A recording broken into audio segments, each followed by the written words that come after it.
Is the glass half full or is the glass half empty? I've never really had a real answer to that question, but what I do have an answer for is my best and worst for the first half of 2023.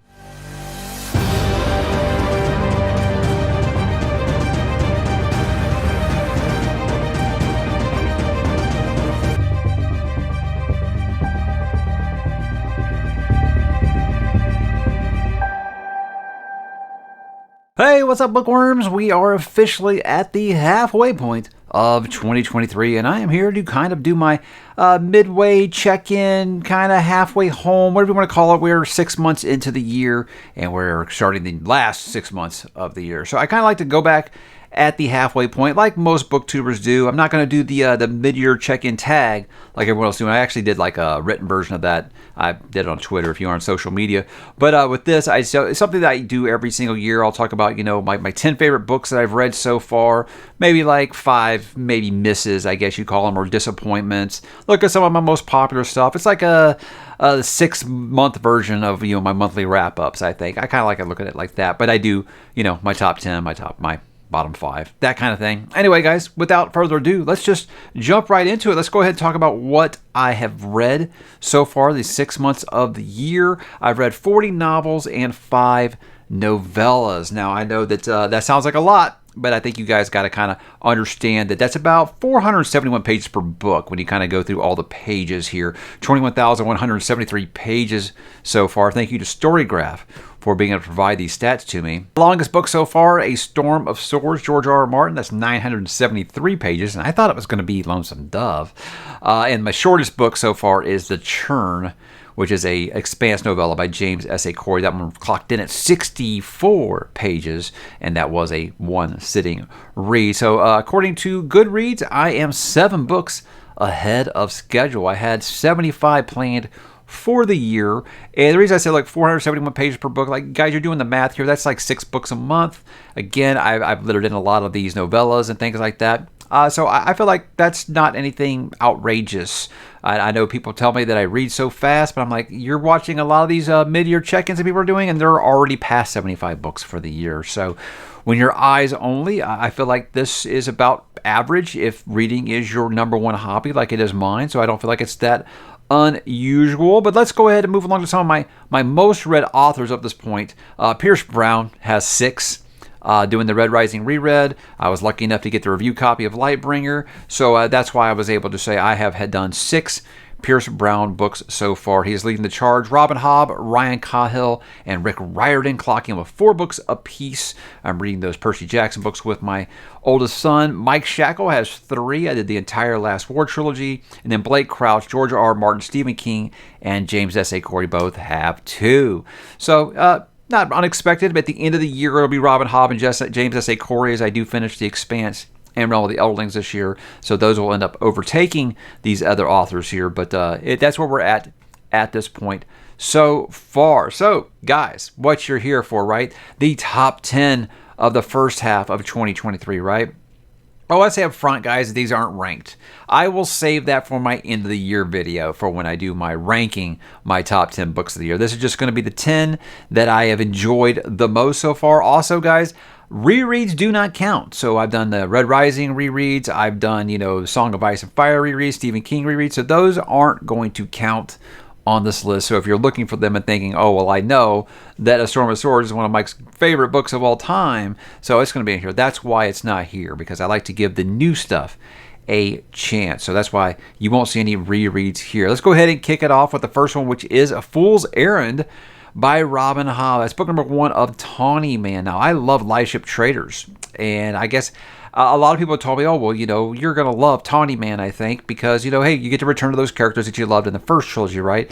And I had no idea that I was going to love Fool's Errand this much. So far, this is my favorite book in all of the Realm of the Eldlings. I've read 9 of them, and Fool's Errand is far and away my favorite. It was absolutely incredible. Just the perfect character study book that I had kind of been waiting for. This showed Robin Hobb as a slice of life master, and it will absolutely crush your soul. It's a beautiful book that will pull tears out of you. And I know it seems really cliche now that everybody says, oh, Robin Hobb books will make you cry. I was like, man, maybe some of you guys need to toughen up a little bit, I think.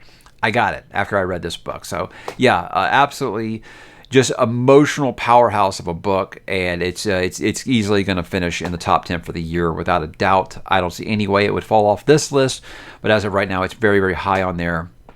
Next up, A Fool's Errand by Mike Shackle. That's the middle book of the Last War trilogy. It's kind of unusual because it seems like most times in the trilogy, the middle book is always, second book syndrome, middle book syndrome, where it always seems like people are kind of, I don't know how I feel about that one. But this one was far and away my favorite because I think you had such an amazing character arc with Tenstra that continued to grow in that book. He added in a little plot device that I think was shocking to some people, but he landed it better than just about anyone that I've seen. It just fits so well. It found a way to bring in characters that you weren't expecting and kind of level up some characters. I thought it was a really neat idea that he did in it. It just made it great. He had a tremendous sacrifice in the book, character deaths and stuff that really just hit you hard.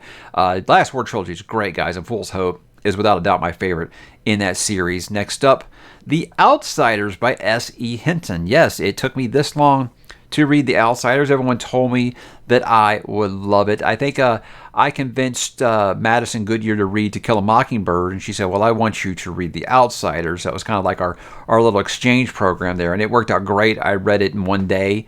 It was awesome. I mean, as far as like coming of age stories goes, it's got to be one of the best. And I always knew it would be. I don't know why I missed it. I guess it was just one of those kind of like The Giver. I didn't read this in junior high. Well, actually, The Giver came out after I was out of junior high, so that's why I missed that one. But this one was just one of those.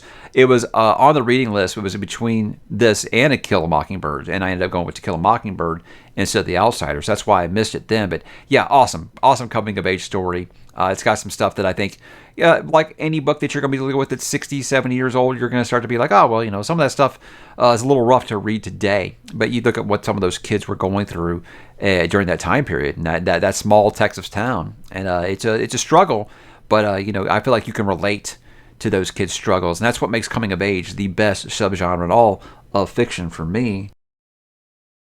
Next up, I got a novella on here. Believe it or not, I wrote 5 novellas.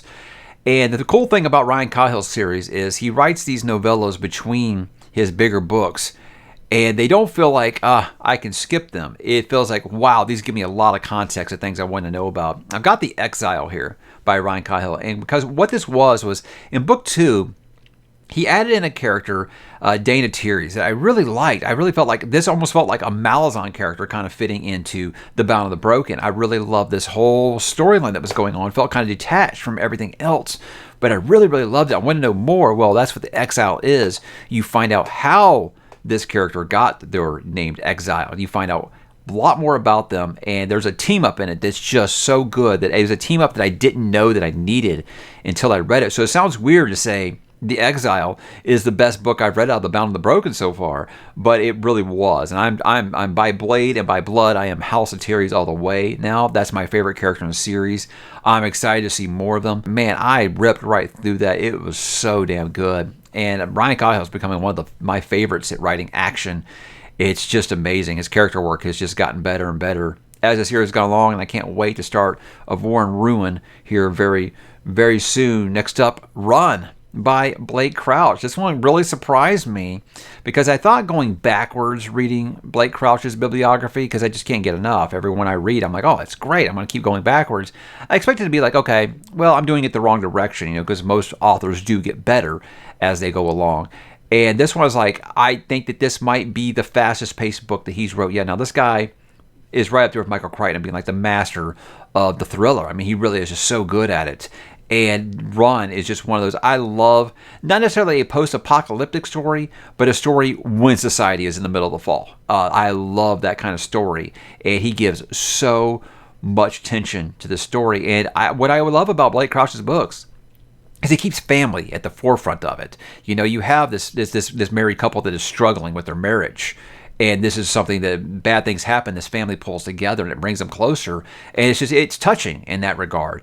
And it's got a lot of stuff where I feel like if you have young kids, it's going to hit you right here. And I know there's a lot of people who've been like, I couldn't stand it because I didn't like the kids. The kids were annoying. I didn't like the wife, things like that. Even when I talked to Blake, he says something that he'd like to do differently if he could go back and do it again, is he would write the wife character a little different. I was like, man, I don't know. I liked it. I feel like that's the way that any, mama bear would have acted in that situation. So I was fine with it. So thrill ride. I absolutely thought it was just brilliant. And Blake Crouch continues to not miss with me, because it was real close between that one and Desert Places, another Blake Crouch book. It's a little older that Blake Crouch wrote when he was a teenager, and it was that good. So I think Blake Crouch he is quickly becoming my favorite contemporary author. The guy just cannot miss with me so far. If you've been watching the channel at all recently, you know I absolutely adored Lonesome Dove. You're making me pick a number one of the year so far. It's Lonesome Dove by Larry McMurtry. It immediately entered my top 10 books of all time. The absolute pinnacle of character development and slice of life. This guy is the master. I have never seen it done better than it is done in that book, because you are just spending time with these cowboys on a trail ride, and you feel like you know them. And he will have characters in the book that will have 2 or 3 paragraphs, and you feel connected to them because he's just so good at what he does. I had watched the miniseries before I read this book, so I thought, I know all these characters' fates. It can't really affect me that way.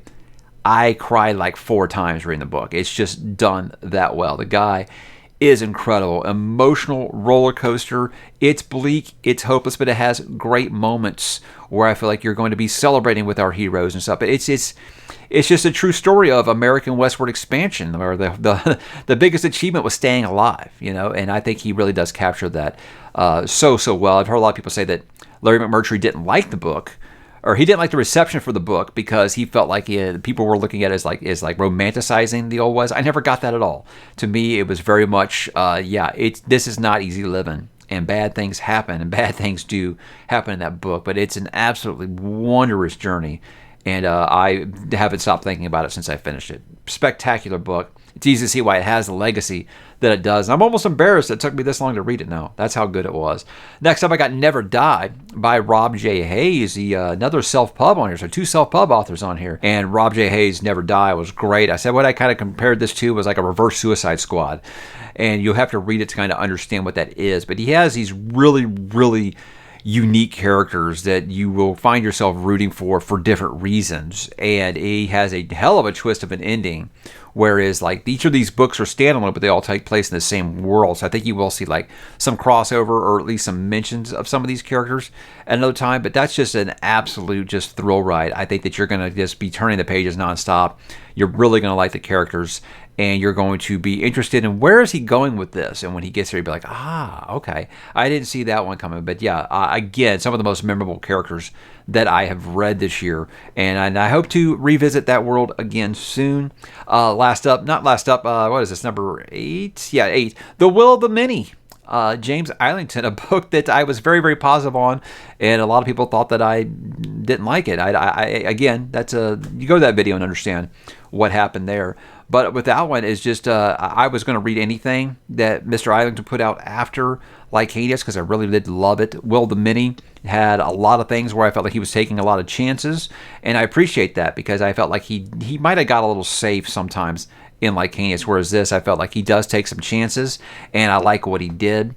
It was kind of iffy on the ending, on kind of the twist ending there. It's one of those things where I'm like, I gotta wait and see what he does, because I think if I had been reading Lycanius on each subsequent release, I would have probably felt the same way, being like, okay, that's really cool, but I don't know where it's going. So with this, I think with James Islington, you're always going to have a little bit of a mystery box, and so far he hasn't let me down. So I'm excited to see where he goes with this. Some really cool characters. His dialogue has gotten a lot better, I think, since Lycanius. That really shows through, and I'm interested in seeing where he goes with some of these character relationships in book number 2 next year. Scythe, Neil Schusterman, a YA book, guys. Yeah, let's break all these myths right now. Mike doesn't like self-pub. Mike didn't like Will the Many. Mike doesn't like YA. All those things have been shattered this year. Mike doesn't like Westerns. Okay, so it's been a year of bucking some of those trends, I think. But Scythe, man, what a kick-ass book.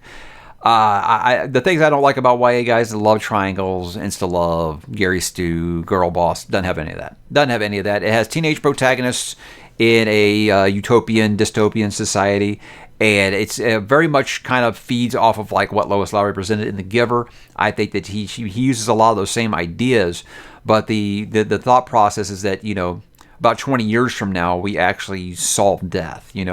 We have created immortality, and that creates a population problem. And so we still have to have people die. So these reapers, if you will, called scythes, are chosen to be the people who kind of trim the fat, cull the herd a little bit. And it's about these apprentices getting trained. And it's a really, really thought-provoking book. And I absolutely flew through it. Of course, reading that after Lightbringer, it was a little light, by comparison. Because you read a YA book after that, you're reading that and Will the Mini with its like 4-point font. And it's 700 pages. And you get to that YA book, it's double space. It's like 9-point font, It's a little easier. And I flew through that. And I can't wait to continue with that series. So really, really good first experience with Neil Shusterman, a YA writer that people told me I'm going to love, and so far you have been correct. And last up, guys, Lightbringer, Pierce Brown. Is that any surprise to anyone that the first new Red Rising book in 4 years that I was anxiously waiting, besides Winds of Winter, that was my most anticipated release, and I have it now. So are you shocked that would make this list? Of course you aren't. Can't talk too much about it because I don't want to spoil anything for you guys. Just know that it gave me a lot of things I wanted. There's some things that happened in that book that I've been wanting since Golden Sun. That's book number 2. So it finally gave me some of those things. But in perfect Pierce fashion, he's going to make you feel bad a lot, but he's going to make you feel absolutely pumped and full of adrenaline most of the time. Because in perfect Red Rising fashion, guys, this probably has the best like spaceship battle sequences in the entire series so far. It's some really great stuff. And if you guys are fans of the Iron Rain, I think you might be quite happy with what you find in Lightbringer when it's released in about 3 weeks, guys. Can't wait to talk to you about it. I'll be doing that review the day of release. So how about the most disappointing books? Now look, guys, I don't like to do like bad or whatever. These are some books that maybe just didn't work for me, and I know that they're going to upset some people, because I know when I said I didn't like them in weekly updates, people were not happy about them. Lancelot by Giles Christian. I think historical fiction just isn't really my thing. Besides Ken Follett and Bernard Cornwell, I haven't found anybody that I really, really love that has done it well. So I think that might have been it. I read this right after I read Warlord Chronicles, which was amazing. It's one of my favorite trilogies ever. And kind of what you would expect was something like that. So it was just kind of a miss for me. He kind of dawdled around that islet a little too long for me, to the point to where I was just bored before the story really finally kicked in. I think Mr. Christian's a talented writer. I think it's really more of just a historical fiction, just isn't really my jam so far. Golden Fool by Robin Hobb. So it's kind of amazing that the follow-up to what was one of my favorite books, Golden Fool, was definitely the very definition of middle book syndrome. Is that, about a third of the way in that book, they say, okay, here's what our quest is going to be. And then they spend the rest of the book not doing said quest. That quest doesn't happen until the third book, So it's one of those things where it's just like, I really can't believe that I just read a almost 700-page book and I can't even really think about anything that happened. Now, look, I like Slice of Life. I do at one point need something to happen, though. And that book really let me down in that regard. It wasn't bad. It just kind of disappointed me in that coming after Fool's Errand, where my hopes were through the roof, that, oh my God, I'm going to absolutely love this trilogy. And then getting that, I'm not here to watch Fitz babysit for 700 pages. That is not something that I want. There's a lot of good in there. Don't get me wrong. There's some things I like about it. And I talked about it when I reviewed The Tawny Man. But that definitely was a big disappointment for me. A Man Called Uwe, Frederick Backman. Now, guys, look, I know this book is adored. And I know people are clutching their pearls right now. I think you guys got to understand, that book was so far out of my comfort zone for what I like to read. I'm a fantasy sci-fi horror guy, maybe the occasional thriller. This was just not really my thing. Again, didn't think it was bad. I just never quite got as emotionally invested as everyone else seems to. Everyone else just said, how much you like character and stuff. You're going to get absolutely broken by this. And it didn't move the needle for me at all in that regard. I was interested for the most part, but it was more of like, Uwe's, some of his like inner reflections and what was actually happening in the story. I just kind of found the neighbors kind of annoying a little bit. So I don't know. I never really connected emotionally with it with everyone else. So it was just kind of like, it's fine. I'm not upset that I read it, but I definitely was expecting a lot more after how much people really sold it hard to me. Red Sister, Mark Lawrence. This is the one that I was talking about recently. It was not really met with a very nice reception, to my reception for it. I think my problem with it was just I never really connected with Nona and any of the characters or any of the relationships. Felt like he was trying to say that these character relationships, they really, really care about each other. I never got that at all.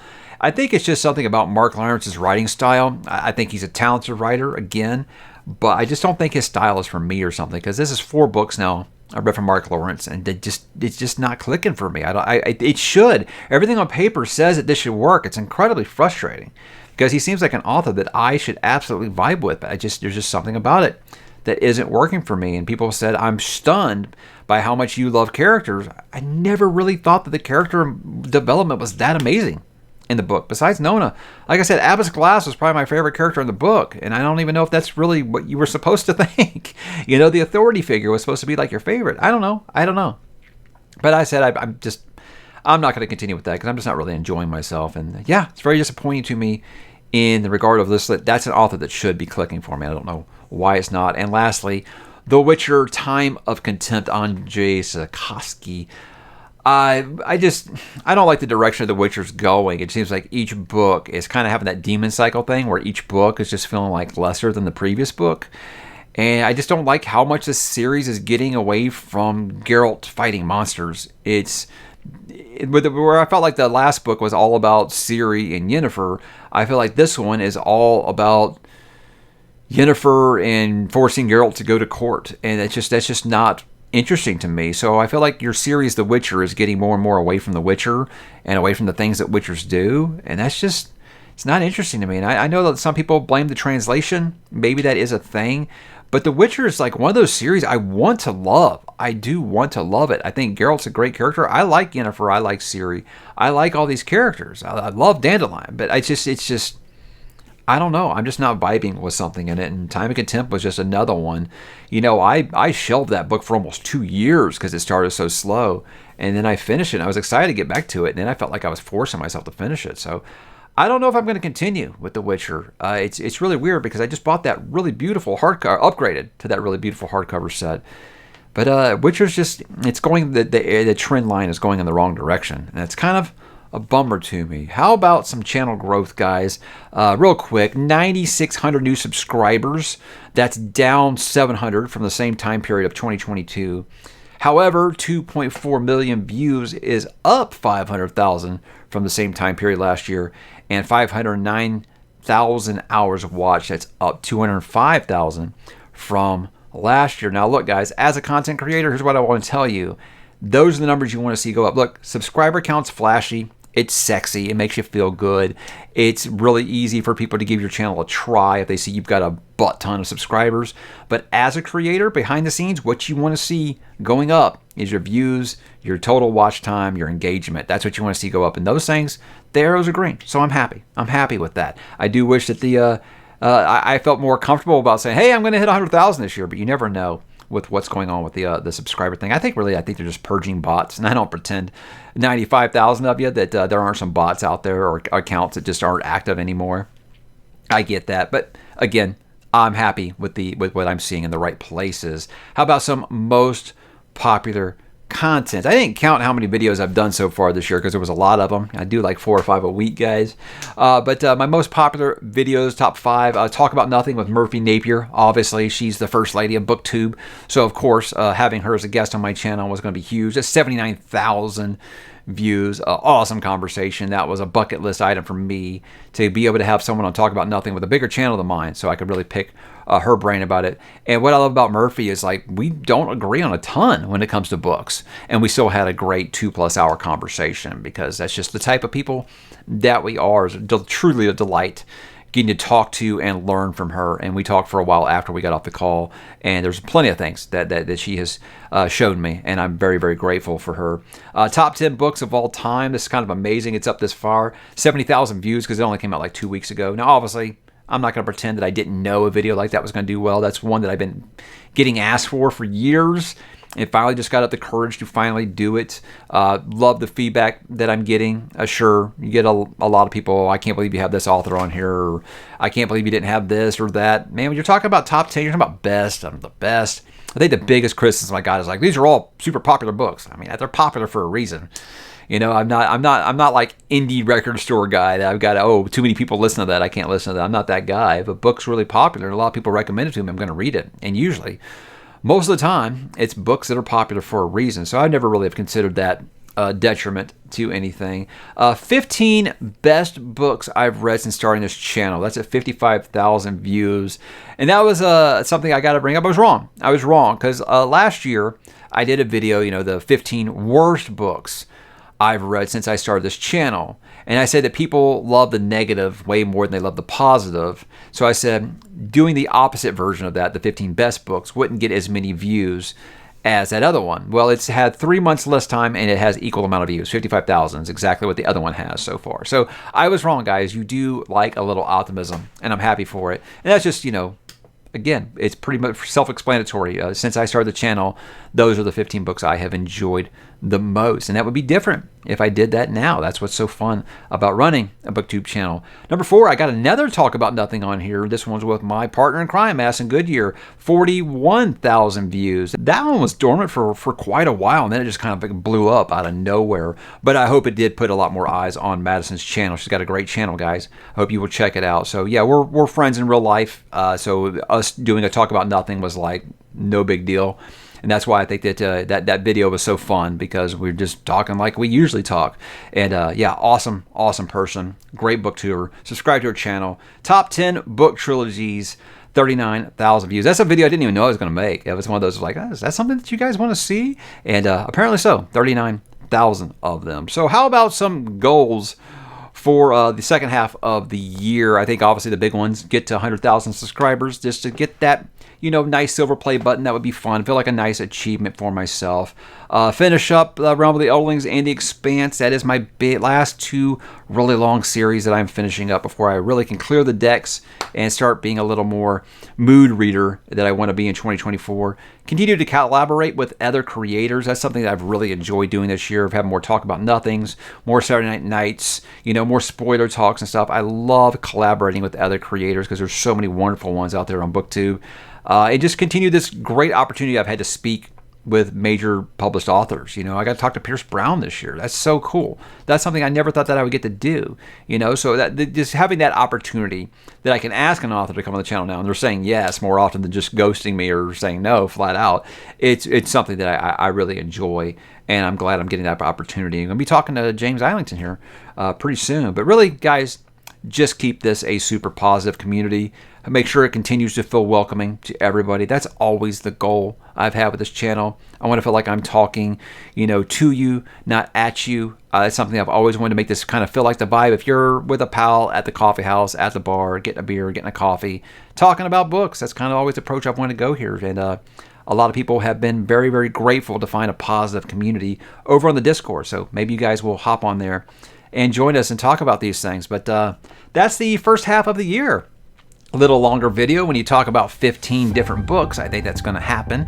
But very excited to have a really just awesome first half of the year. I've had a really good time so far in 2023, and I'm hoping that the second half is going to finish as strong as it has started. So guys, how are you looking so far this year? What's your favorite book you've read? What's your top 10 books you've read? What's your biggest letdown so far? I'd love to hear about it, guys. So drop in the comments and let me know, and I will talk to you there.